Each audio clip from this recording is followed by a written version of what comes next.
가스 냄새가 심해요. 빨리 대피하세요. 젊은 남자는 강현우라고 자신을 소개했습니다. 36세의 우편물 분류 기사였죠. 새벽 배송을 위해 일찍 나왔다가 골목에서 이상한 냄새를 맡고 즉시 경비실에 신고했다고 했습니다. 그리고 혼자 사는 노인분들을 먼저 깨우고 다니고 있었다고 말했습니다. 현우의 얼굴에는 진심 어린 걱정이 묻어났습니다. 할머니, 귀중품만 챙기시고 빨리 나오세요. 가스 누출이 심각해 보여요. 119도 이미 불렀습니다. 이렇게 늦은 시간에 낯선 사람이 찾아온 것은 처음이었습니다. 오늘 사연 시작 전에 무료인 구독과 좋아요, 알람 설정하시면 행복이 찾아올 거예요. 을지로 공구상가 뒤편 좁은 봉제 골목에 새벽이 찾아옵니다. 오전 6시 반이면 윤금자는 알람보다 먼저 눈을 뜹니다. 79세의 몸이지만 생체 시계는 여전히 정확했죠. 작은 방 안에는 오래된 것들만 가득합니다. 낡은 전기포트에서 김이 모락모락 오르고 30년도 넘은 라디오에서는 가곡의 밤 재방송이 흘러나옵니다. 정적을 깨는 아나운서의 목소리가 혼자 사는 금자에게는 유일한 대화 상대입니다. 허리야, 오늘도 부탁한다. 금자는 작은 목소리로 중얼거리며 오래 써서 손때가 번들거리는 재봉틀을 정성스럽게 닦아냅니다. 새벽마다 하는 이 의식은 그녀에게 하루의 시작을 알리는 신호였습니다. 공장 재단사로 40년을 살던 세월이 고스란히 손에 남아 있었죠. 기계의 모든 부분을 아끼듯 만지는 손길에는 반세기 넘게 쌓인 애정이 묻어납니다. 재봉틀 옆에는 색깔별로 정리된 실꾸러미들이 작은 서랍장 안에 가지런히 놓여 있습니다. 빨강, 파랑, 검정, 하양, 노랑. 각각의 실들이 금자만의 이야기를 간직하고 있는 듯 했습니다. 재봉틀을 닦으며 금자는 옛 기억들을 떠올립니다. 젊은 시절 공장에서 일할 때 병국이 점심시간마다 찾아와 도시락을 나눠 먹던 일들. 금자야, 시접은 1cm면 충분해라며 재단 요령을 알려주던 병국의 목소리가 아직도 생생합니다. 그때는 매일 보는 게 당연했는데 이제는 목소리조차 가물거리기 시작했습니다. 창문 너머로 보이는 골목 풍경은 언제나 같습니다. 시멘트 벽에 붙은 각종 전단지들 사이로 낡은 종이 한 장이 바람에 펄럭입니다. 남편을 찾습니다라는 제목 아래 흐릿한 사진 한 장. 비에 젖고 햇볕에 바래어 글자가 번져 보이지만 금자에게는 여전히 선명한 의미를 담고 있습니다. 사진 속 남자는 50대 중반쯤 되어 보이는 최병국, 현재 83세. 20년 전 어느 겨울날 아침 그는 잠깐 나갔다 온다는 말만 남기고 사라져버렸습니다. 그날도 평범한 하루였습니다. 아침밥을 함께 먹고 병국은 신문을 보며 오늘 날씨가 춥겠다고 중얼거렸죠. 김치찌개 냄새가 집안에 가득했고 라디오에서는 동백 아가씨가 흘러나왔습니다. 점심 준비를 하러 부엌에 간 사이 현관문이 열리고 닫히는 소리가 들렸습니다. 어디 가세요? 라고 물을 틈도 없이 발자국 소리가 멀어졌습니다. 저녁 무렵이 되어도 돌아오지 않자 금자는 걱정이 되기 시작했습니다. 밤이 깊어도 새벽이 되어도 병국은 나타나지 않았습니다. 그때까지만 해도 금자는 며칠 있으면 돌아올 거라고 생각했습니다. 20년 전부터 금자는 매일같이 이 전단을 들고 다녔습니다. 처음에는 경찰서에 신고도 하고 실종자 신고도 했습니다. 하지만 성인이 스스로 집을 나간 경우에는 수사에 한계가 있다는 말만 들었죠. 그래서 금자는 직접 나섰습니다. 동사무소, 급식소, 새마을 금고, 창구, 동네 우체국, 지하철역, 시장, 병원까지. 사람들이 많이 모이는 곳이라면 어디든 가서 전단을 갈아 끼웠습니다. 처음에는 희망으로 가득했던 발걸음이 이제는 습관이 되어버렸습니다. 혹시 이 사람 보신 적 있나요? 수없이 던진 질문이었지만 돌아오는 대답은 항상 고개를 젓는 것뿐이었습니다. 가끔 비슷한 사람을 본 것 같다는 말에 가슴이 뛰기도 했지만 결국 다른 사람이었습니다. 실망을 거듭하면서도 금자는 포기할 수 없었습니다. 아침 식사는 언제나 간단합니다. 미지근한 물에 마른 밥 한 그릇, 김치 몇 조각, 된장국 한 그릇. 혼자 먹는 밥상이지만 여전히 두 사람분의 그릇을 꺼내 놓는 버릇이 남아 있습니다. 빈 그릇을 바라보며 금자는 혼잣말을 합니다. 병국 씨는 뭘 먹고 살까? 라디오에서 흘러나오는 옛 가요를 들으며 하루를 시작합니다. 여자의 일생이 나오면 가사를 따라 부르기도 하죠. 그 노래를 부를 때마다 병국의 목소리가 겹쳐 들리곤 했습니다. 재봉틀 앞에 앉으면 시간이 빨리 갑니다. 동네 사람들이 가져오는 옷가지들을 수선하는 일이 금자의 하루를 채웠습니다. 아이들 교복 기장 맞추기, 어르신들 바지 허리 줄이기, 찢어진 곳 꿰매기, 지퍼 교체하기, 단추 달기. 한 땀 한 땀 바느질하는 동안만큼은 복잡한 생각들을 내려놓을 수 있었습니다. 바늘이 천을 뚫고 지나갈 때마다 나는 작은 소리들이 금자의 마음을 달래주었습니다. 또각또각 재봉틀이 돌아가는 소리는 이 집에서 가장 생생한 생명의 소리였습니다. 오후가 되면 동네 아주머니들이 하나둘 찾아옵니다. 금자 언니, 이것 좀 고쳐주세요. 얼마예요? 에이, 뭘. 그냥 해주시죠. 돈을 받지 않는 것은 금자의 원칙이었습니다. 대신 가끔 누군가 가져다주는 반찬이나 과일로 마음을 달래곤 했습니다. 김치, 나물, 사과, 배. 이웃들의 정성이 금자의 하루를 따뜻하게 만들어 주었습니다. 사람들과의 소소한 대화가 금자에게는 세상과 연결된 유일한 끈이었습니다. 해가 저물면 금자는 늘 같은 곳으로 향합니다. 골목 끝에 있는 낡은 공중전화 부스 앞이었죠. 빨간색 페인트가 군데군데 벗겨진 전화 부스는 마치 금자의 마음처럼 낡고 상처투성이었습니다. 수첩에 적어둔 번호들을 하나씩 돌려봅니다. 대부분은 추측으로 만든 번호들이었지만 혹시나 하는 마음으로 전화를 걸어봅니다. 동명이인이라도 같은 성씨라도 어떤 단서라도 찾을 수 있을까 하는 간절함이었습니다. 동전을 넣고 번호를 누릅니다. 신호음이 울리고 누군가 전화를 받습니다. 혹시 병국 씨 아는 사람 있나요? 최병국이요. 수화기 너머로 들려오는 대답은 늘 같습니다. 잘못 거신 것 같은데요. 없는 번호입니다. 누구시길래 이런 전화를. 때로는 화를 내는 사람도 있었고 때로는 불쌍히 여기는 사람도 있었습니다. 실망스럽지만 금자는 포기하지 않습니다.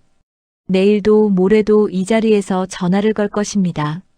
어둠이 내린 골목으로 돌아가는 길, 가로등 불빛이 금자의 그림자를 길게 늘여놓습니다. 20년 전과 다름없이 혼자 걷는 이 길 위에서 금자는 혼잣말을 중얼거립니다. 사라진 사람은 주소가 없다. 그럼 어디로 우편이 가나. 그 말 속에는 20년간 품고 살아온 그리움과 체념이 모두 담겨 있었습니다. 집으로 돌아와 재봉틀 앞에 다시 앉으면 또각또각 소리만이 적막한 방을 채웁니다. 밤늦게까지 이어지는 바느질은 금자에게 유일한 위로였습니다. 바늘에 실을 꿰며 금자는 생각합니다. 내일도 같은 하루가 반복되겠지만 그래도 포기할 수는 없다고. 재봉틀 불을 끄고 잠자리에 들 때까지 금자의 마음속에는 여전히 희미한 희망의 불씨가 타오르고 있었습니다. 그날 새벽은 평소와 달랐습니다. 금자가 막 잠들려던 순간 날카로운 금속성 경보음이 골목을 가득 채웠습니다. 화재 경보기 소리였죠. 깜짝 놀라 일어난 금자는 창문을 열어보았습니다. 골목 아래쪽에서 붉은 불빛이 깜빡이고 있었고 사람들이 우왕좌왕하며 집 밖으로 나오고 있었습니다. 평소 고요하던 새벽 골목이 갑작스럽게 아수라장이 되었습니다. 할머니, 할머니. 누군가 문을 격렬하게 두드리는 소리가 들렸습니다. 금자는 서둘러 겉옷을 걸치고 문을 열었습니다. 형광조끼를 걸친 젊은 남자가 숨을 헐떡이며 서 있었습니다. 새벽 3시, 이렇게 늦은 시간에 낯선 사람이 찾아온 것은 처음이었습니다. 가스 냄새가 심해요. 빨리 대피하세요. 젊은 남자는 강현우라고 자신을 소개했습니다. 36세의 우편물 분류 기사였죠. 새벽 배송을 위해 일찍 나왔다가 골목에서 이상한 냄새를 맡고 즉시 경비실에 신고했다고 했습니다. 그리고 혼자 사는 노인분들을 먼저 깨우고 다니고 있었다고 말했습니다. 현우의 얼굴에는 진심 어린 걱정이 묻어났습니다. 할머니, 귀중품만 챙기시고 빨리 나오세요. 가스 누출이 심각해 보여요. 119도 이미 불렀습니다. 금자는 서둘러 통장과 오래된 사진 몇 장, 그리고 재봉틀 서랍에 있던 중요한 서류들을 작은 가방에 넣었습니다. 20년 전 찍은 병국과의 마지막 사진도 함께 챙겼죠. 현우는 금자가 짐을 챙기는 동안 다른 집들도 계속 확인하며 주민들의 안전을 살폈습니다. 골목 입구에는 이미 주민들이 모여 있었습니다. 담요를 둘러쓴 채 떨고 있는 아이들, 급하게 나와서 슬리퍼도 제대로 신지 못한 어르신들, 애완동물을 안고 나온 젊은 부부까지 모두들 갑작스러운 상황에 당황하고 있었지만 서로의 안부를 묻고 있었습니다. 금자는 이웃들과 이렇게 한자리에 모인 것이 언제인지 기억이 나지 않을 정도로 오래된 일이었습니다. 곧 소방차와 가스공사 차량이 도착했습니다. 소방관들이 분주히 가스 누출 지점을 확인하고 있었고 가스공사 직원들은 전문 장비로 누출량을 측정하고 있었습니다. 현우는 계속해서 주민들 사이를 돌아다니며 혹시 빠뜨린 사람이 없는지 확인했습니다. 다행히 큰 사고는 없을 것 같습니다. 소방관이 확성기로 안내방송을 했습니다. 지하가스배관에서 미세한 누출이 있었지만 응급조치가 완료되었습니다. 완전한 수리가 끝나면 약 1시간 후에 들어가실 수 있을 것 같습니다. 추운 새벽 공기 속에서 1시간을 기다리는 것은 쉽지 않았습니다. 특히 금자 같은 노인들에게는 더욱 힘든 일이었죠. 현우는 자신의 차에서 담요를 가져와 나이 드신 분들께 나누어 드렸습니다. 그의 세심한 배려에 주민들은 고마워했습니다. 대피가 거의 끝나갈 무렵 현우는 허둥대며 금자에게 다가왔습니다. 손에는 작은 가방을 들고 있었죠. 평소보다 더욱 조심스러운 표정이었습니다. 아, 할머니. 사실 이것 때문에 원래 오늘 아침에 찾아뵈려고 했었는데요. 이런 일이 생겨서. 현우는 가방 안에서 얇은 비닐 포장을 꺼냈습니다. 미배송 우편물 묶음이었습니다. 폐기 처리에 들어가기 전 마지막 확인을 위한 노란색 스티커가 붙어 있었죠. 그중 하얀 봉투 하나가 다른 것들과 분리되어 있었습니다. 붉은 도장이 여러 번 찍혀 있었습니다. 수취인 불명, 주소 이전, 반송. 이 주소가 할머니 댁 옛 주소와 비슷해서요. 도로명 주소로 바뀌기 전에 집원 주소 말입니다. 혹시 맞나 싶어서 가져왔습니다. 현우는 조심스럽게 설명했습니다. 우편물 분류 과정에서 오래된 주소로 온 편지들은 대부분 반송되거나 폐기 처리된다고 했습니다. 하지만 이 편지는 뭔가 특별해 보였다고 했죠. 받는 사람의 이름이 너무 또렷하게 적혀 있어서 혹시나 하는 마음에 직접 찾아온 것이라고 설명했습니다. 금자는 떨리는 손으로 봉투를 받아들었습니다. 받는 이는 분명히 윤금자였습니다. 하지만 발신인 란은 비어 있었습니다. 그런데 봉투 앞면의 글씨를 보는 순간 금자의 심장이 쿵 하고 멈춘 듯 했습니다. 이리을의 꼴이 이 숫자 쓰는 버릇, 금자는 봉투를 가로등 불빛 아래 들고 자세히 들여다보며 중얼거렸습니다. 글씨 하나하나가 너무나 익숙했습니다. 특히 금자를 쓸 때 마지막 획을 살짝 위로 올리는 버릇, 숫자 7을 쓸 때 가로에게 작은 꺾임을 주는 특징, 자를 쓸 때 마지막 점을 유독 진하게 찍는 습관. 이 모든 것이 한 사람의 필체를 가리키고 있었습니다. 이건 우리 병국 씨 글씨예요. 금자의 목소리가 떨렸습니다. 20년 동안 찾아 헤맨 남편의 흔적이 이렇게 갑작스럽게, 그것도 이런 상황에서 나타날 줄은 꿈에도 몰랐습니다. 가슴 깊은 곳에서 뜨거운 무언가가 올라왔습니다. 기쁨인지 안도감인지 아니면 분노인지 알 수 없는 복잡한 감정이었습니다. 현우는 금자의 반응을 보고 당황했습니다. 정말요? 그럼 이 편지가 20년 전에 사라진 우리 남편이 보낸 거예요. 분명해요. 이 글씨는 틀릴 수가 없어요. 금자는 봉투를 가슴에 꼭 안았습니다. 종이의 차가운 감촉이 실제처럼 느껴졌습니다. 오랫동안 기다려온 순간이었지만 막상 그 순간이 오니 무엇부터 해야 할지 몰랐습니다. 봉투를 당장 뜯어야 할지 아니면 좀 더 신중하게 접근해야 할지 고민이 되었습니다. 현우는 조심스럽게 말했습니다. 할머니, 혹시 이 편지를 언제 보내신 건지 알 수 있을까요? 우체국 소인을 보면 대략적인 발송 날짜를 확인할 수 있거든요. 봉투를 자세히 들여다보니 흐릿하지만 우체국 소인이 찍혀 있었습니다. 여러 번 반송을 거치면서 여러 우체국의 도장이 겹쳐 있었지만 최초 발송일은 겨우 알아볼 수 있었습니다. 3개월 전이었습니다. 금자는 가슴이 두근거렸습니다. 3개월 전이라면 병국이 아직 살아있다는 뜻이었습니다. 3개월 전 살아있어요. 우리 병국 씨가 살아있어요. 금자의 눈에서 눈물이 흘러내렸습니다. 기쁨과 안도감, 그리고 동시에 밀려오는 원망과 그리움이 뒤섞인 복잡한 감정이었습니다.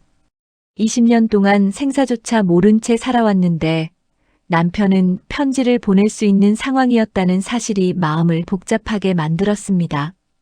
왜 이제야? 왜 20년 동안 연락이 없었던 걸까? 수많은 질문들이 머릿속을 맴돌았습니다. 현우는 금자의 어깨를 가만히 두드려주며 말했습니다. 할머니, 천천히 하세요. 우선 집에 들어가서 편지를 차근차근 읽어보시고 그 다음에 어떻게 할지 결정하시면 됩니다. 제가 도울 수 있는 일이 있으면 언제든 말씀해 주세요. 마침 소방서에서 귀가 허가가 떨어졌습니다. 가스 누출 문제가 완전히 해결되었다는 안내방송이 나왔습니다. 사람들이 하나둘 안도의 한숨을 내쉬며 집으로 돌아가기 시작했습니다. 금자는 현우와 함께 천천히 집으로 향했습니다. 고마워요, 현우 씨.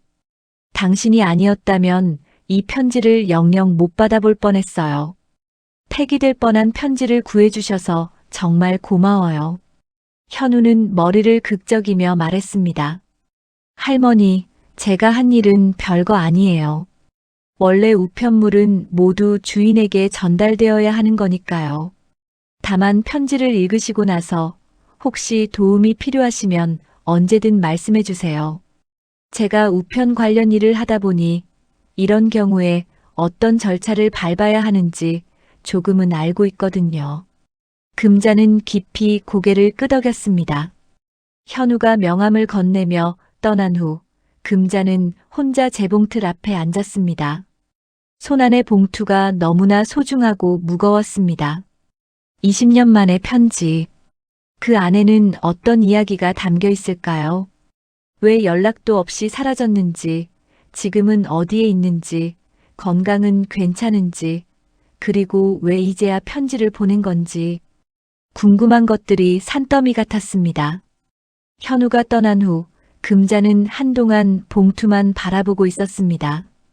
떨리는 손으로 봉투를 만져보니 안에 편지가 들어있는 것이 느껴졌습니다. 20년 만에 받는 남편의 편지. 그 무게가 생각보다 가벼웠지만 금자의 마음은 무거웠습니다.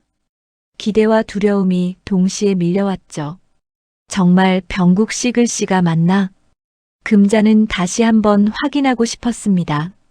재봉틀 서랍 깊숙한 곳에서 30년 전 공장 장부와 재단 도면들을 꺼냈습니다.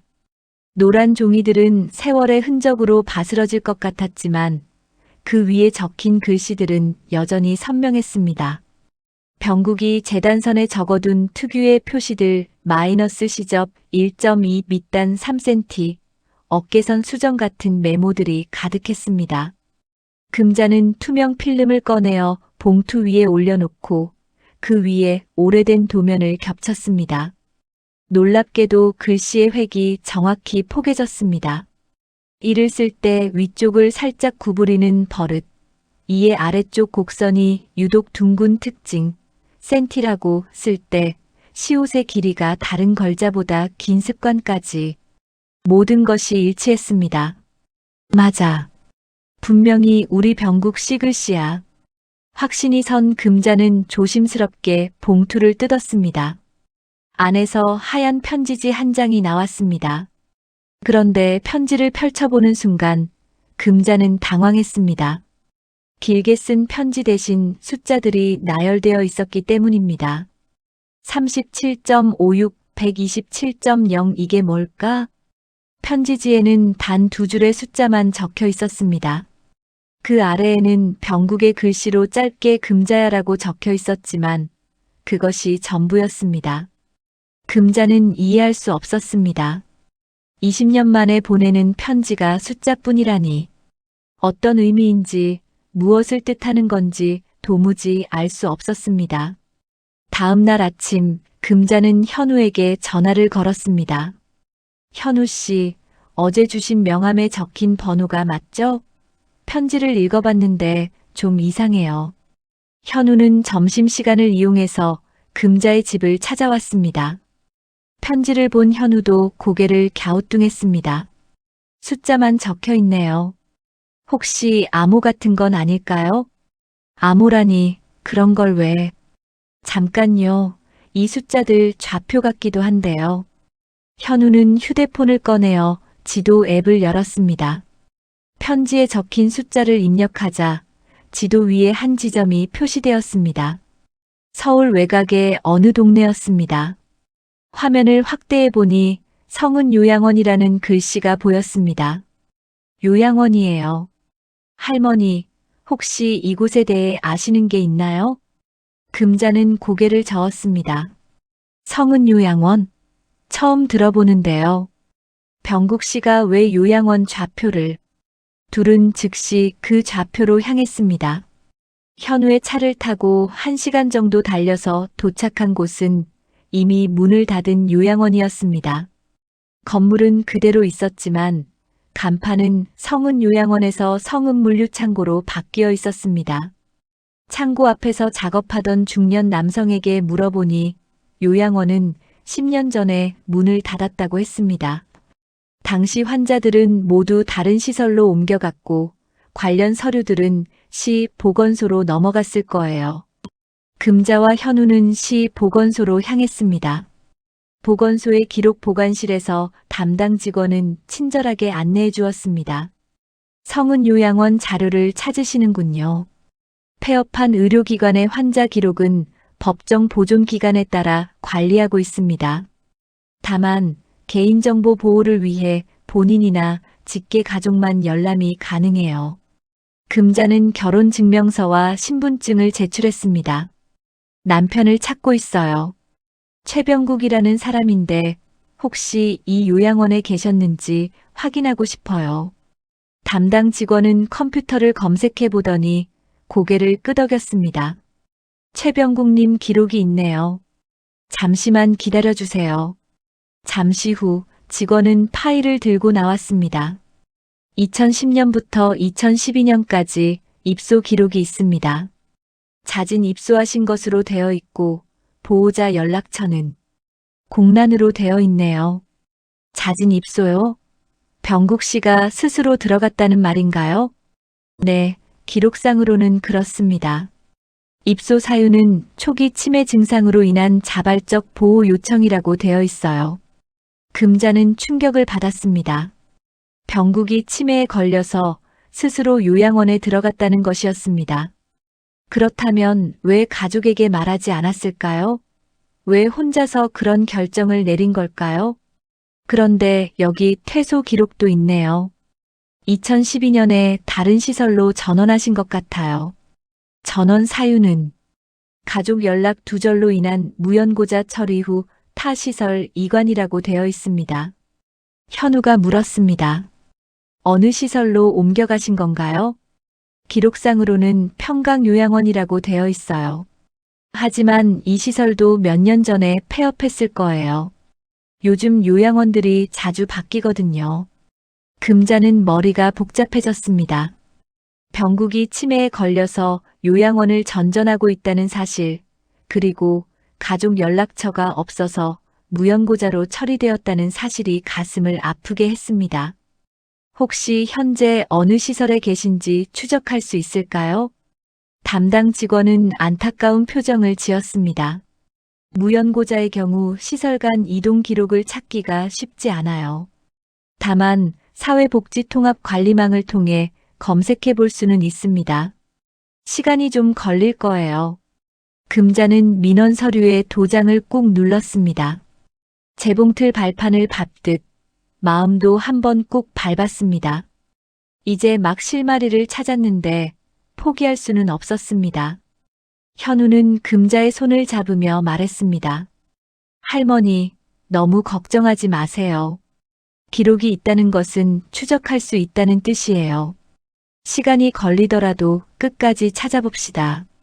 보건소를 나오는 길에 금자는 하늘을 올려다보았습니다. 구름 사이로 해가 비치고 있었습니다. 20년 만에 찾은 남편의 흔적. 비록 복잡하고 어려운 길이지만 포기할 수는 없었습니다. 병국 씨, 어디든 가볼게. 끝까지 찾을게. 금자의 마음속에는 새로운 희망이 피어오르고 있었습니다. 숫자로만 이뤄진 편지였지만 그것이 남편이 보낸 지도였다는 것을 이제 알았습니다. 좌표가 가리키는 곳에서 시작된 새로운 여행. 금자는 이제 혼자가 아니었습니다. 현우라는 든든한 동반자와 함께 남편을 찾아 나설 준비가 되어 있었습니다. 며칠 후 보건소에서 연락이 왔습니다. 사회복지통합관리망 검색 결과가 나왔다는 것이었습니다. 금자는 새벽부터 잠을 이루지 못했습니다.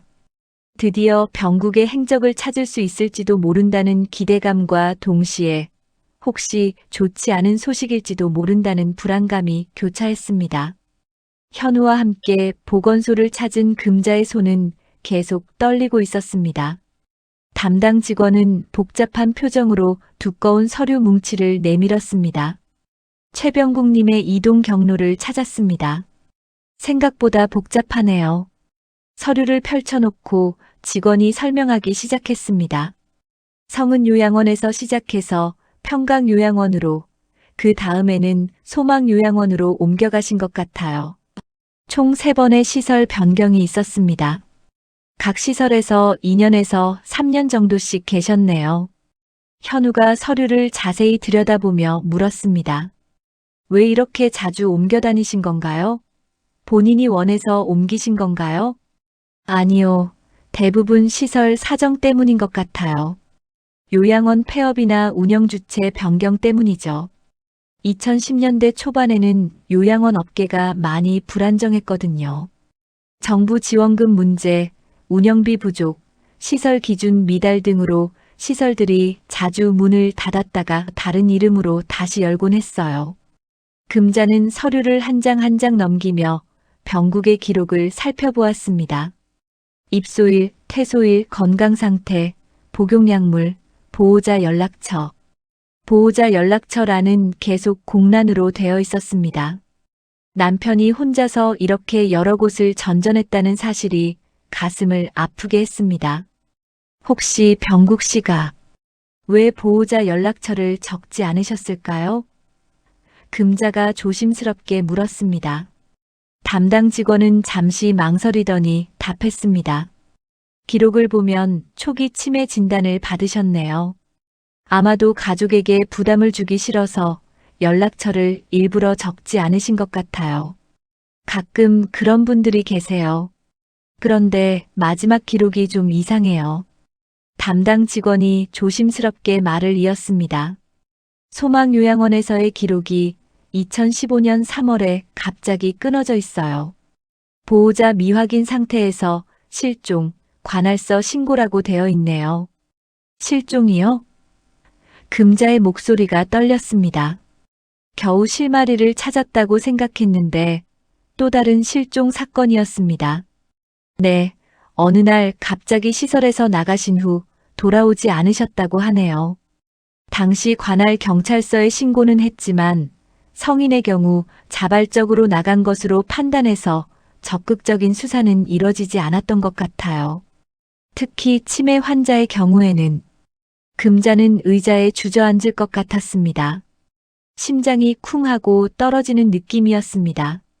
현우가 재빨리 금자의 어깨를 붙들어 주었습니다. 할머니, 괜찮으세요? 물 좀 가져다 드릴까요? 아니에요. 괜찮아요. 그냥 너무 충격이어서. 현우는 담당 직원에게 더 자세한 정보를 요청했습니다. 혹시 당시 상황에 대한 더 구체적인 기록이 있나요? 어떤 시간에 나가셨는지, 누구와 함께였는지. 여기 있는 정보가 전부예요. 더 자세한 내용을 알고 싶으시면 직접 소망요양원에 가서 문의해 보세요. 아직 운영 중일 거예요.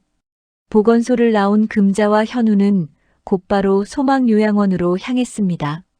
차 안에서 금자는 계속 서류를 들여다보며 중얼거렸습니다. 2015년 3월. 벌써 10년이 지났네요. 그때도 제가 전단지를 붙이고 다녔는데 소망요양원은 아직 운영 중이었습니다. 현재는 소망실버타운이라는 이름으로 바뀌어 있었지만 같은 자리에서 같은 사업을 하고 있었습니다. 3층 건물의 요양원은 깔끔하게 관리되고 있었고 정원에는 노인들이 산책을 하고 있었습니다. 원장실에서 만난 김 원장은 60대 중반의 여성이었습니다. 금자가 최병국을 찾고 있다고 말하자 김 원장의 표정이 밝아졌습니다. 최병국 어르신이요? 물론 기억나죠. 정말 조용하시고 예의 바른 분이셨어요. 다른 입소자분들과도 잘 지내셨고요. 다만 치매 증상이 조금씩 진행되고 있어서 저희도 신경을 많이 썼었어요. 김 원장은 당시를 회상하며 자세히 설명했습니다. 보호자와 연락이 안 되는 상황이라 저희도 많이 걱정했어요. 어르신께서 가끔 집에 가야 한다. 금자가 기다리고 있다고 말씀하시곤 했거든요. 가족분을 그리워하시는 것 같았어요. 금자의 눈에 눈물이 맺혔습니다. 그럼 저를 기억하고 계셨던 건가요? 네, 틀림없어요. 자주 금자야라고 부르시면서 허공을 보고 대화하시곤 했어요. 치매 증상 중 하나인데 가장 소중한 사람의 이름을 자주 부르시더라고요. 그래서 나가신 건가요? 현우가 물었습니다. 김 원장은 고개를 끄덕였습니다. 그날도 평소와 다름없었어요. 저녁 식사도 잘하시고 약도 제때 드시고 다른 어르신들과 TV도 보시고. 그런데 새벽에 야간 근무자가 확인해 보니 계시지 않더라고요. 침대는 정리되어 있었고 옷도 깔끔하게 입고 나가신 것 같았어요. CCTV 같은 건 없었나요? 현우가 궁금해했습니다. 물론 확인해 봤죠. 새벽 3시 17분경에 정문으로 나가시는 모습이 찍혀 있었어요. 그런데 김 원장이 잠시 망설이는 표정을 보였습니다. 사실 혼자서 나가신 게 아니었어요. 혼자가 아니라고요? 금자의 가슴이 철렁했습니다. 네, 다른 분과 함께 나가시더라고요. 여성분이었는데 어르신을 부축하고 함께 걸어 나가시는 모습이었어요. 금자의 얼굴이 창백해졌습니다. 다른 여자분이요? 나이는 어르신과 비슷해 보이셨어요. 키는 조금 작으시고 한복 비슷한 옷을 입고 계셨던 것 같아요. 어둠 속이라 얼굴은 잘 안 보였지만요. 현우가 더 자세히 물었습니다.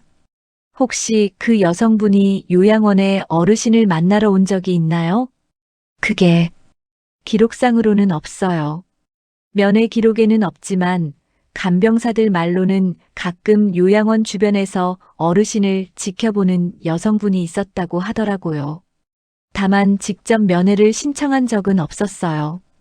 김 원장은 더 자세한 상황을 설명해 주었습니다. 당시 경찰에 신고를 했고 일주일 정도 찾아봤지만 결국 찾지 못했어요. 성인이 자발적으로 나간 경우에는 경찰도 제한적으로만 수사를 하거든요. 요양원을 나오는 길에 현우는 근처 상가를 돌아다니며 당시 상황을 아는 사람들을 찾아봤습니다. 요양원 건너편 편의점 사장이 기억하고 있었습니다. 그 할아버지요? 기억나죠? 가끔 산책 나오실 때 보이던 분이에요. 과자나 음료수를 사가시곤 했는데 항상 혼자 오셨어요. 그런데 나중에는 할머니와 함께 오시더라고요. 어떤 할머니였나요? 금자가 간절히 물었습니다. 키가 작으시고 항상 단정한 옷차림이셨어요. 할아버지를 정말 잘 챙기시더라고요. 나이 드신 부부인 줄 알았는데 아니었나 봐요. 택시 정류장의 기사도 비슷한 증언을 했습니다. 그날 새벽에 요양원 앞에서 할아버지, 할머니 두 분을 태웠어요. 할아버지는 좀 멍하신 것 같았고 할머니가 목적지를 알려주시더라고요. 서울 쪽으로 가자고 하시던데 분식집 주인도 기억하고 있었습니다. 자주 오시던 분들이에요. 할아버지는 김밥을 좋아하셨고 할머니는 항상 우동을 시키셨어요. 둘이 정말 다정해 보이셨는데 할아버지가 가끔 금자야라고 부르시면 할머니가 네, 여기 있어요 라고 대답하시더라고요. 이 말을 들은 순간 금자의 다리에 힘이 빠졌습니다. 다른 여자가 자신의 이름으로 대답을 하고 있었다는 것입니다. 20년 동안 자신은 남편을 찾아 헤매고 있었는데 남편은 다른 여성과 함께 지내고 있었던 것입니다. 현우가 금자를 부축하며 말했습니다. 할머니, 너무 성급하게 판단하지 마세요. 아직 확실한 건 아니에요. 하지만 금자의 마음속에는 이미 깊은 상처가 생겨나고 있었습니다. 그토록 사랑했던 남편이 자신을 버리고 다른 여성과 떠났다는 생각에 세상이 무너지는 것 같았습니다. 문을 열자 작은 방 안에 침대가 하나 있었습니다. 그 위에 누워있는 사람의 뒷모습이 보였습니다. 금자는 천천히 다가갔습니다. 심장이 너무 빨리 뛰어서 숨이 가빠졌습니다. 20년 만에 재회일 수도 있는 순간이었습니다. 침대 옆에 서서 그 사람의 얼굴을 보는 순간 금자는 깊은 실망감에 빠졌습니다. 전혀 다른 사람이었습니다. 나이도 다르고 얼굴 생김새도 완전히 달랐습니다. 병국이 아니었습니다. 죄송해요, 할머니. 원장이 미안한 표정으로 말했습니다. 워낙 기억을 잃으신 상태라서 정확한 신원 확인이 어려웠어요. 금자는 고개를 끄덕이며 방을 나왔습니다. 또 다른 실망이었지만 이제는 익숙해진 감정이었습니다. 평안요양원을 나와 버스 정류장으로 향하는 길, 금자의 마음은 완전히 바닥에 떨어져 있었습니다. 그때 휴대폰이 울렸습니다. 현우에게서 온 전화였습니다. 할머니, 어떻게 됐어요? 혹시 할아버지 맞았어요? 아니에요. 전혀 다른 사람이었어요. 현우의 목소리에 실망이 묻어났습니다. 그러시구나. 정말 죄송해요, 할머니. 쓸데없이 힘들게만 해드린 것 같아서. 현우 씨, 당신 잘못이 아니에요. 그보다 회사 일은 어떻게 됐어요? 일단 경고 처분으로 마무리될 것 같아요. 다행히 큰 문제는 안 될 것 같아요. 금자는 안도의 한숨을 내쉬었습니다. 적어도 현우에게는 큰 피해가 가지 않을 것 같아서 다행이었습니다. 버스를 기다리던 중 금자의 휴대폰이 다시 울렸습니다. 이번에는 동사무소에서 온 전화였습니다. 윤금자 어르신이세요? 저희가 의뢰하신 무연고자 보호 데이터베이스 검색 결과가 나왔습니다. 금자의 심장이 다시 뛰기 시작했습니다. 결과가 나왔다고요? 네, 최국으로 보이는 분이 발견됐습니다. 친족 확인을 위해 어르신께서 직접 오셔야 할 것 같아요. 배우자 서류와 결혼증명서, 그리고 지문 일치 여부 동의서를 가져오시면 됩니다. 금자는 즉시 서울로 돌아갔습니다. 집에 도착해서 결혼식 흑백 사진과 오래된 통장, 결혼증명서를 챙겼습니다. 사진 속 병국은 넥타이를 매며 환하게 웃고 있었습니다. 그때 병국이 농담처럼 했던 말이 떠올랐습니다. 금자야, 길을 잃으면 재봉틀 소리를 따라와. 동사무소에서 담당 직원이 친절하게 안내해 주었습니다. 지문 대조 결과를 먼저 확인해 보겠습니다. 컴퓨터 화면을 보던 직원이 고개를 끄덕였습니다. 일치율이 95% 이상입니다. 거의 확실해 보이네요. 금자의 손이 떨렸습니다. 드디어 찾은 것일까요? 그리고 여기 해당 시설의 생활 기록이 있습니다. 직원이 팩스로 온 서류를 건네주었습니다. 금자는 떨리는 손으로 서류를 받아들었습니다. 최국 83세. 신원 미상 상태로 발견 후 현재 시설 입소. 스스로 입소를 원함. 입소 사유 배우자에게 짐 지우기 싫음. 초기 치매 자각으로 인한 자발적 보호 요청. 편지 반복 시도 반송 다수. 마지막 줄을 읽는 순간 금자는 숨을 크게 들이켰습니다. 편지 반복 시도. 그럼 병국 씨가 계속 편지를 보내려고 했다는 말인가요? 담당 직원이 추가 설명을 해주었습니다. 네, 기록에 따르면 주소를 정확히 기억하지 못해서 편지가 계속 반송되었다고 하네요. 그래서 최근에는 좌표로 편지를 보내려고 시도했다고 합니다. 좌표로요? 네, 치매 환자분들이 가끔 그러세요. 주소는 기억하지 못해도 위치는 어렴풋이 기억하시는 경우가 있거든요. 금자는 가슴이 뜨거워지는 것을 느꼈습니다. 병국이 자신을 버린 것이 아니라 오히려 자신에게 짐이 되지 않으려고 스스로 숨었던 것이었습니다. 그리고 계속해서 편지를 보내려고 노력했던 것이었습니다. 그럼 다른 여자와 함께 있었다는 이야기는? 담당 직원이 고개를 갸우뚱했습니다. 다른 여자요? 기록에는 그런 내용이 없는데요. 혼자 계신 것으로 되어 있어요. 금자는 혼란스러웠습니다. 그렇다면 지금까지 들었던 증언들은 무엇이었을까요? 다른 사람과 착각한 것일까요? 현재 어느 시설에 계신가요? 남양주의 한 요양원이에요. 시설 이름은 여기 있네요. 행복요양원입니다. 금자는 즉시 현우에게 전화를 걸었습니다. 현우 씨, 찾았어요. 정말 찾았어요. 현우의 목소리가 놀라움으로 가득했습니다. 정말요? 확실한 거예요? 지문 대조까지 마쳤어요. 그리고 병국 씨가 계속 저에게 편지를 보내려고 했다는 기록도 있어요. 다른 여자와 함께 있었던 게 아니라 저에게 짐이 되기 싫어서 혼자 숨어 있었던 거예요. 그럼 지금까지 들었던 증언들은 잘못된 거였나 봐요. 아니면 다른 사람과 착각했거나요. 중요한 건 병국 씨를 찾았다는 거예요. 현우는 잠시 침묵하더니 말했습니다. 할머니, 제가 근무 끝나고 제 차로 모셔다 드릴게요. 오늘 끝까지 가봅시다. 고마워요, 현우 씨. 정말 고마워요. 전화를 끊고 금자는 재봉틀 앞에 앉았습니다. 20년 만에 다시 만날 준비를 해야 했습니다. 무엇을 말해야 할까요? 어떤 모습일까요? 건강은 괜찮을까요?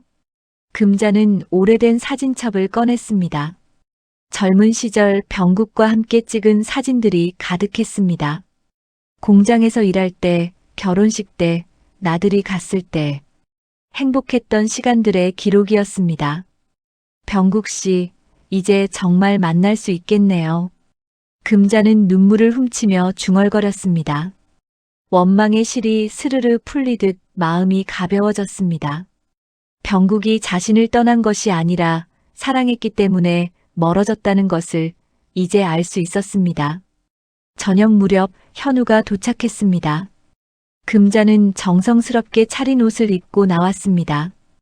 20년 만에 재회를 위해 최선을 다해 준비한 모습이었습니다. 할머니, 준비되셨어요?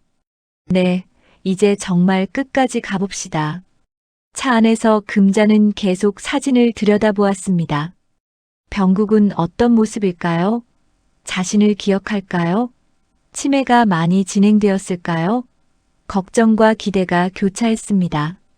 남양주로 향하는 길, 해가 지고 있었습니다. 금자는 창밖을 보며 생각했습니다.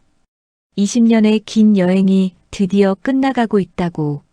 그리고 새로운 시작이 기다리고 있을 것이라고. 현우가 말했습니다. 할머니, 곧 도착해요. 마음에 준비하세요. 이제 정말로 병국을 만날 시간이었습니다. 금자는 고개를 끄덕였습니다. 그날 밤 금자는 잠을 이룰 수 없었습니다. 분식집 주인의 말이 머릿속에서 맴돌았습니다. 할아버지가 금자야라고 부르시면 할머니가 네 여기 있어요 라고 대답하시더라고요. 다른 여자가 자신의 이름으로 대답했다는 것. 그 말이 가슴에 비수처럼 꽂혔습니다. 새벽 4시 금자는 재봉틀 앞에 앉았습니다. 바늘에 실을 꿰려 했지만 손이 너무 떨려서 제대로 되지 않았습니다. 20년 동안 매일 아침 하던 일이 이렇게 어려울 줄은 몰랐습니다. 바늘기를 통과하지 못한 실이 자꾸 빗나가기만 했습니다. 내가 바보였나? 금자는 혼잣말을 하며 눈물을 흘렸습니다. 20년 동안 매일 전단지를 붙이고 공중전화에서 의미 없는 번호들로 전화를 걸고 혹시나 하는 마음으로 기다렸던 시간들이 모두 헛된 일이었다는 생각이 들었습니다. 오전에 현우가 찾아왔습니다. 금자의 상태를 걱정한 것이었습니다. 할머니, 어젯밤에 잠은 좀 주무셨어요? 잠이 와야 자죠.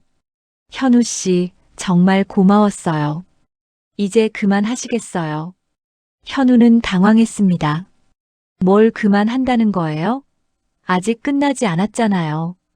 끝났어요. 병국 씨는 이미 다른 사람과 행복하게 살고 있는 거예요. 제가 끝까지 찾을 이유가 없어요. 할머니, 아직 확실하지 않다니까요. 어제 들은 이야기들만으로는. 금자는 고개를 저었습니다. 충분해요. 요양원에서도 편의점에서도 분식집에서도 모든 사람들이 같은 이야기를 했어요. 병국 씨는 다른 여자와 함께 있었다고. 현우는 금자를 설득하려 했지만 쉽지 않았습니다. 하지만 포기할 수 없었습니다. 지금까지 온 것이 너무 아까웠고 무엇보다 진실을 끝까지 확인해야 한다고 생각했습니다. 할머니, 그래도 경찰서는 가봐야 해요. 2015년 실종 신고 기록을 확인하면 더 정확한 정보를 얻을 수 있을 거예요. 금자는 마지못해 따라 나섰습니다. 관할 경찰서에서 만난 형사는 40대 중반의 남성이었습니다. 당시 사건을 직접 담당했던 것은 아니지만 기록을 찾아서 설명해 주었습니다. 2015년 3월 21일 신고된 사건이네요. 최병국, 당시 73세. 치매 초기 진단을 받은 상태에서 요양원을 무단 이탈했다고 되어 있습니다. 형사는 파일을 뒤적이며 계속 설명했습니다. 당시 일주일 동안 수색했지만 발견하지 못했어요. CCTV 분석 결과 여성과 함께 나간 것은 확인했지만 신원은 파악하지 못했습니다. 그 여성에 대한 다른 정보는 없나요? 현우가 물었습니다.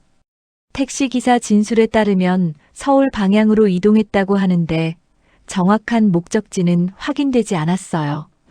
그 이후로는 아무런 단서가 없었습니다. 형사는 아쉬운 표정으로 말을 이었습니다. 사실 이런 경우가 생각보다 많아요. 치매 환자들이 과거를 그리워하며 집을 찾아 나서는 경우죠. 대부분은 며칠 내에 발견되지만 간혹 이렇게 종적을 감추는 경우도 있어요. 금자는 더 이상 들을 힘이 없었습니다. 현우 씨, 이제 정말 그만해요. 더 이상 찾고 싶지 않아요. 하지만 그때 형사가 추가로 말했습니다. 아, 그런데 최근에 비슷한 신고가 또 들어왔어요. 비슷한 신고요? 현우가 관심을 보였습니다. 네, 한 달 전쯤에 무연고 노인 관련 신고가 들어왔는데 신원 확인 과정에서 이 사건과 연관될 가능성이 있다고 판단되어서 추가 조사를 진행 중이에요. 금자의 심장이 다시 뛰기 시작했습니다. 무연고 노인이요? 네, 남양주 쪽 요양원에서 신고한 건인데 기억을 잃은 상태로 발견된 노인분이 계세요. 이름이나 신원을 정확히 기억하지 못하시지만 나이나 체격이 최병국 씨와 비슷해서 확인이 필요한 상황입니다. 현우가 즉시 물었습니다. 혹시 그 요양원 이름을 알 수 있나요? 평안요양원이에요. 다만 확실한 건 아니니까 너무 기대는 하지 마세요. 경찰서를 나온 후 현우는 금자를 설득했습니다. 할머니, 마지막으로 한 번만 더 가봐요. 혹시 정말 할아버지일 수도 있어요. 금자는 망설였습니다. 다시 한번 실망하고 상처받을 생각을 하니 두려웠습니다. 하지만 마지막 희망의 끈을 놓을 수는 없었습니다. 그런데 바로 그때 현우에게 회사에서 전화가 왔습니다. 미배송 우편물 무단 반출 의혹으로 조사가 시작되었다는 것이었습니다. 현우의 얼굴이 창백해졌습니다. 할머니, 죄송해요. 제가 잘못한 것 같아요. 회사 규정을 어기고 편지를 가져온 게 문제가 된 것 같아요. 금자는 현우의 손을 꽉 잡았습니다. 현우 씨, 이건 제가 시작한 일이에요. 당신 때문에 문제가 생기게 할 수는 없어요. 아니에요, 할머니. 제가 선택한 일이에요. 그 편지를 그냥 폐기 처리했다면 할머니는 영영 남편분을 찾을 기회를 놓쳤을 거예요. 현우는 회사로 가야 했지만 금자에게 마지막으로 부탁했습니다. 할머니, 혼자서라도 평안요양원에 가보세요. 제가 일이 끝나면 바로 따라갈게요. 금자는 고민 끝에 혼자서 평안요양원으로 향하기로 했습니다. 버스를 2번 갈아타고 2시간을 달려서 도착한 평안요양원은 한적한 시골에 위치해 있었습니다.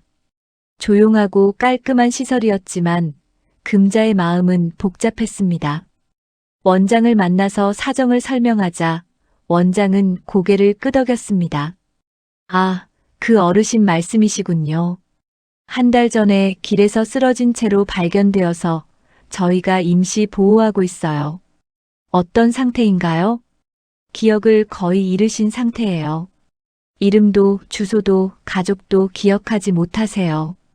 다만 가끔 금자야라는 말을 하시긴 해요. 금자의 가슴이 뛰었습니다.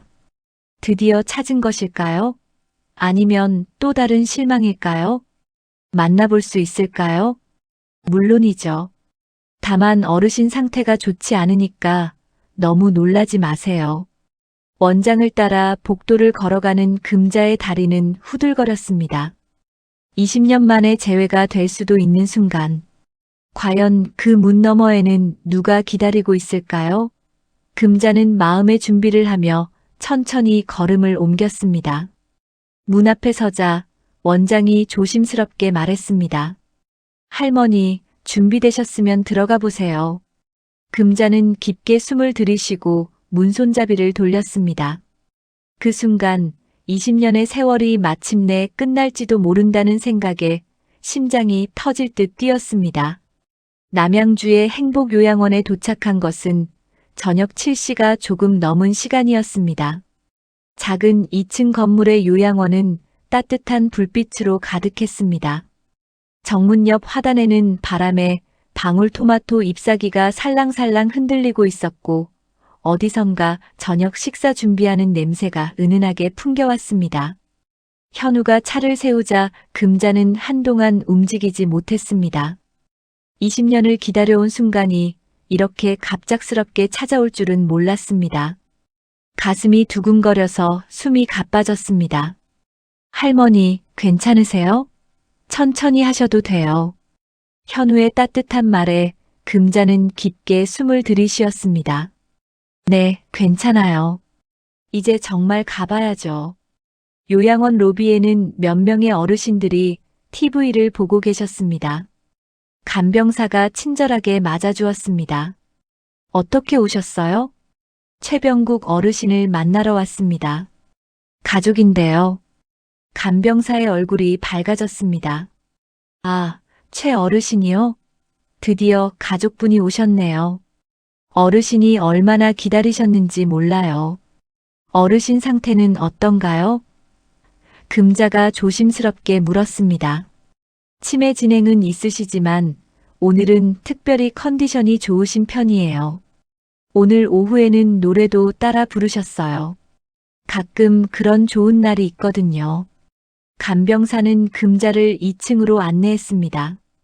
계단을 오르면서 간병사가 조심스럽게 말했습니다.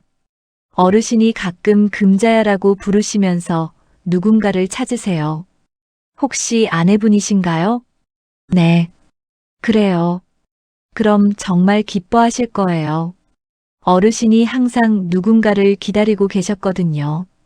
복도 끝방 앞에 서자 간병사가 문을 살짝 열어보았습니다.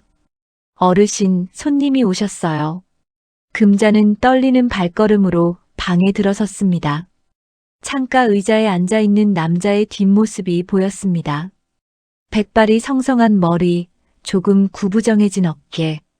20년이라는 세월의 무게가 고스란히 느껴졌습니다.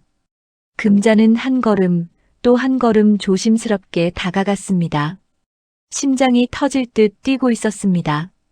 드디어 20년 만에 재회 순간이었습니다.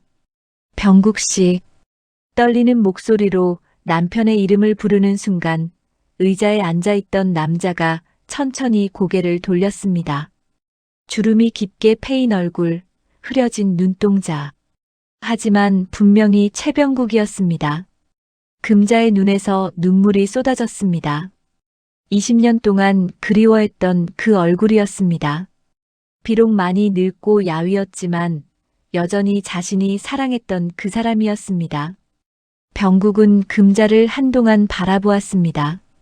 눈동자에 물이 번지더니 아주 천천히 입가에 미소가 번졌습니다. 그리고 아주 선명한 한순간 시간이 겹쳐지듯 예전의 병국이 돌아온 것 같았습니다. 금자야. 시접 한 센티. 그 말 한마디에 50년의 부부사가 스르르 꿰매지는 것 같았습니다. 젊은 시절 공장에서 함께 일하던 때 병국이 늘 하던 말이었습니다. 바느질할 때 시접을 한 센티로 맞추라는 말.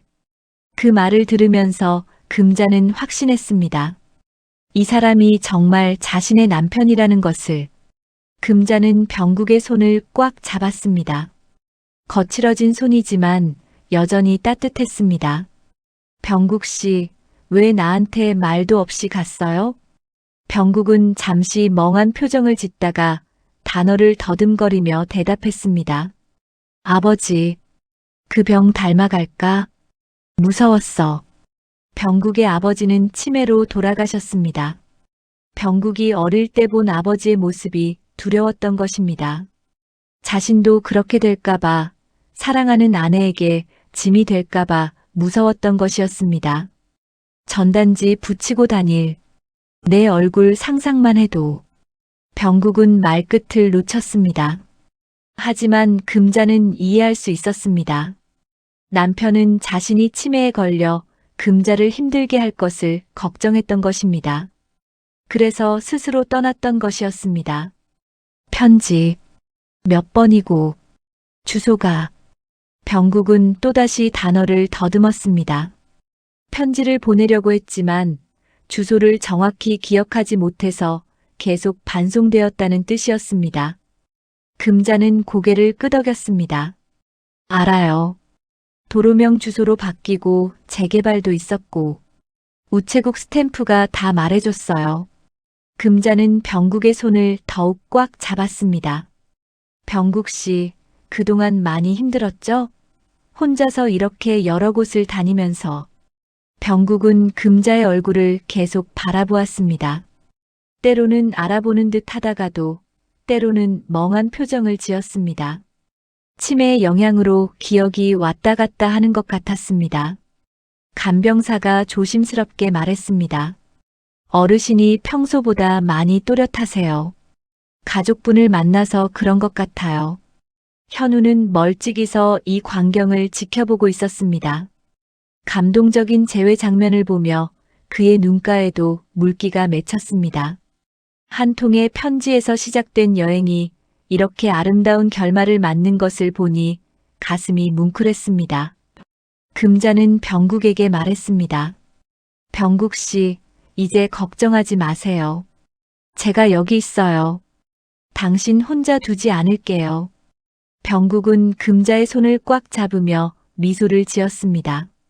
비록 말은 제대로 하지 못하지만 그 미소에는 20년 만에 찾은 평안이 담겨 있었습니다. 요양원 원장과 상담 후 금자는 앞으로의 계획을 세웠습니다. 병국의 상태상 집으로 모시기는 어렵지만 자주 찾아와서 함께 시간을 보낼 수 있었습니다. 그리고 필요한 모든 비용은 금자가 부담하기로 했습니다. 어르신들이 함께 계시면 서로에게 좋은 영향을 줄 거예요. 원장이 말했습니다. 특히 최 어르신은 가족분이 오신 후로 많이 밝아지셨어요. 해가 완전히 진 저녁, 금자는 병국과 함께 요양원 정원을 산책했습니다. 병국은 걷기 힘들어했지만 금자의 팔을 붙들고 천천히 걸었습니다. 금자야, 고마워.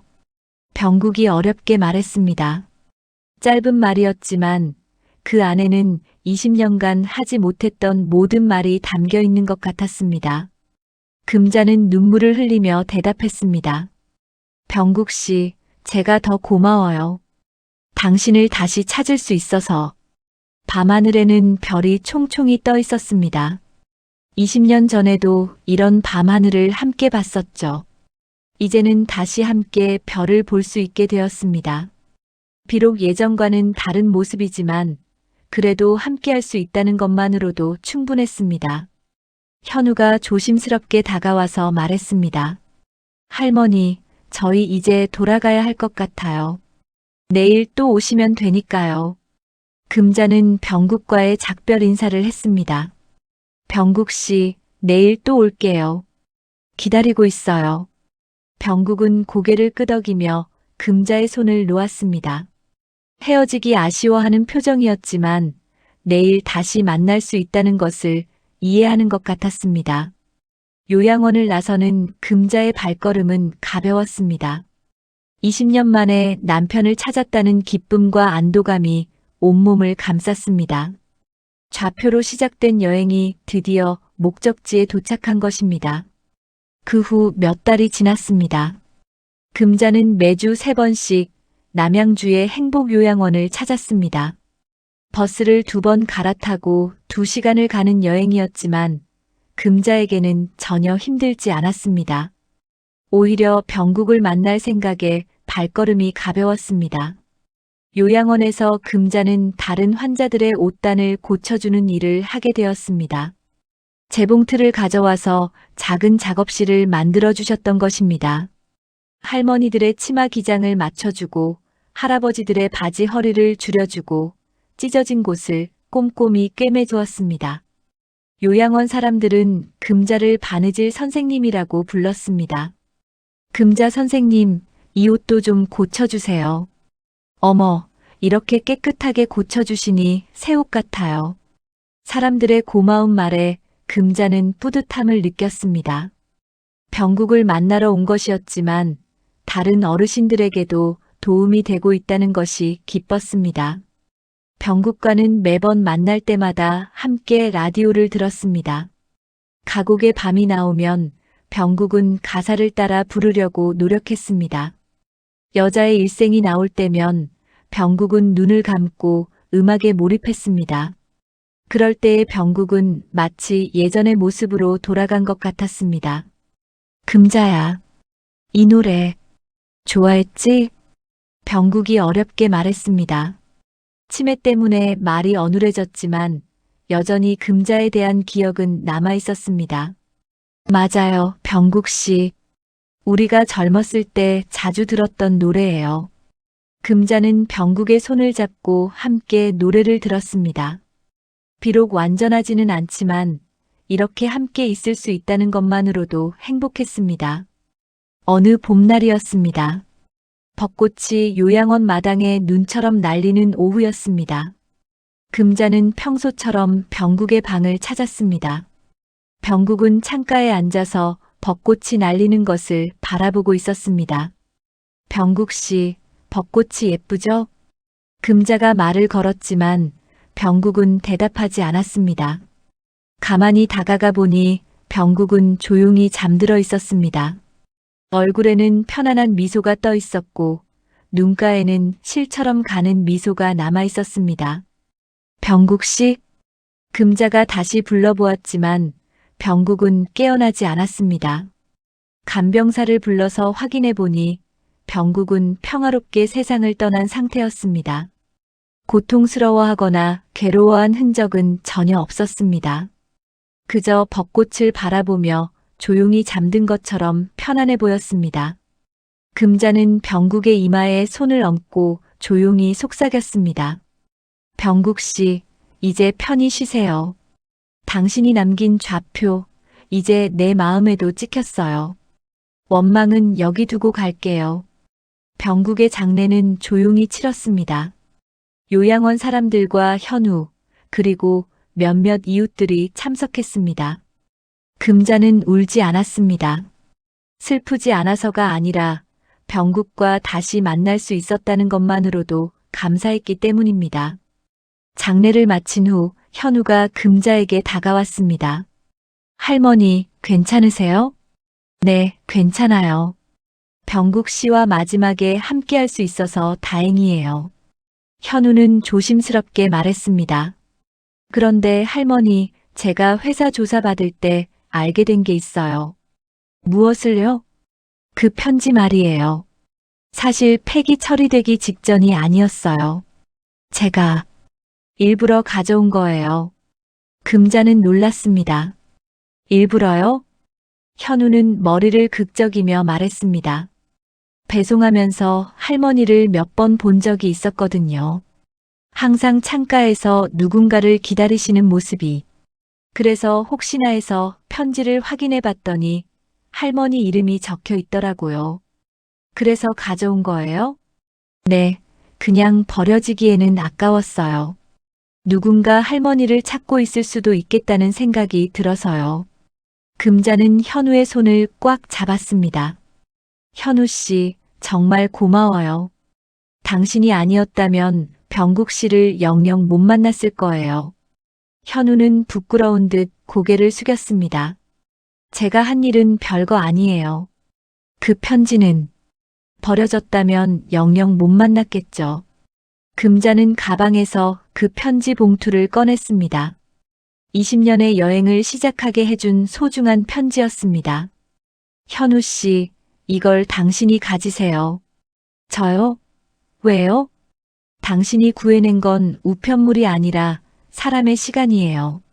저와 병국 씨의 마지막 시간을 만들어준 거예요. 현우는 편지를 소중히 받아들었습니다.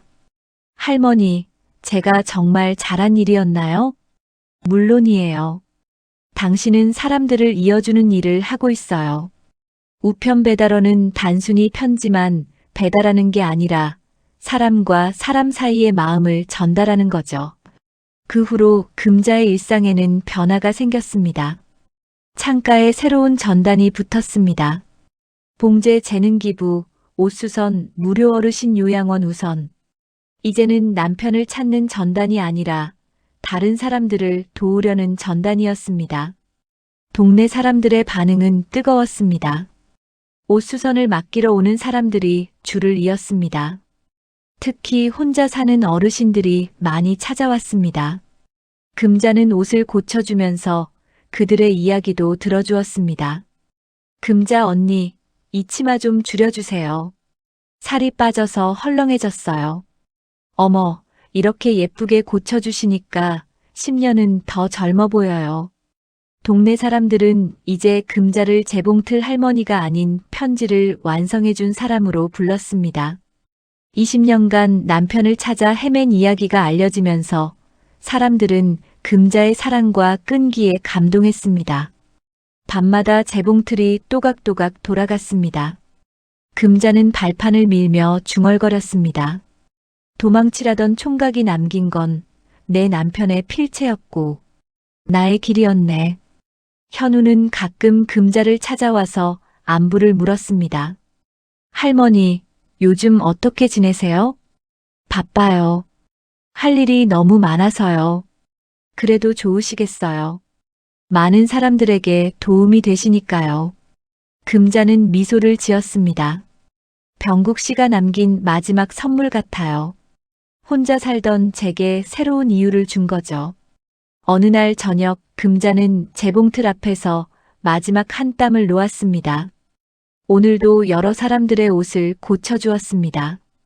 각각의 옷에는 각각의 이야기가 담겨 있었고 금자는 그 이야기들을 바느질로 이어붙였습니다. 창밖으로 밤하늘의 별들이 보였습니다. 금자는 별을 바라보며 생각했습니다. 병국도 저 별 중 하나가 되어서 자신을 지켜보고 있을 것이라고.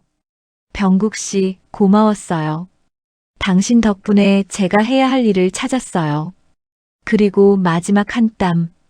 바느질처럼 이어붙인 화해와 작별이 금자의 남은 세월을 단단히 여몄습니다. 20년의 기다림은 끝났지만 새로운 시작이 되어 금자의 삶을 더욱 풍요롭게 만들어 주었습니다. 재봉틀에 불을 끄며 금자는 만족스러운 미소를 지었습니다. 내일도 누군가의 옷을 고쳐주고 누군가의 이야기를 들어줄 것입니다. 그렇게 금자는 사람과 사람을 이어주는 바느질을 계속해 나갈 것입니다. 오늘 이야기 끝까지 함께 해주셔 감사합니다. 무료인 구독과 좋아요, 알람 설정 해두시면 더 많은 이야기를 전해드릴 수 있습니다.